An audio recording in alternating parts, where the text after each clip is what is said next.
আমরা কিন্তু কিছু কিছু ঘরের বউরা আছি যাদেরকে সকাল সকাল রান্না বান্না শেষ করতে হয়, আর তাই সকাল থেকে উঠে এই কাজের যে তাড়াটা থাকে না, তার মধ্যে নিজেদের টিফিন খাওয়ার সময়টা কিন্তু ঠিকঠাক মতন হয়ে ওঠে না।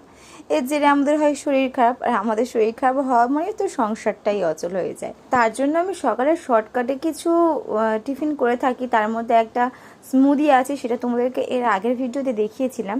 তো আজকে আমি যেটা খাচ্ছি সেটা হচ্ছে মুসলি।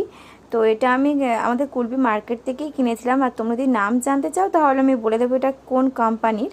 যাই হোক, এখানে কিন্তু আমি গরম দুধ নিয়ে নিয়েছিলাম, আর এখানে মুসলিটাও দিয়ে দিয়েছিলাম। এই মুসলির মধ্যে না অনেক কিছু আছে, মানে ভীষণ ভালো ভালো ড্রাই ফ্রুটস আছে। আর একটু আমি এখানে মধু অ্যাড করেছিলাম, তোমরা চাইলে চিনিও অ্যাড করতে পারো। আর আমি এর মধ্যে তেমন কোনো ফল ছিল না, শুধুমাত্র কলাটাই ছিল। তো কলাটা দিয়েছিলাম, আর বিশেষ করে খুব সুন্দর খেতে লাগছিল। তবে একটা জিনিস বুঝলাম যে মুসলিটা কিন্তু আগে থাকতে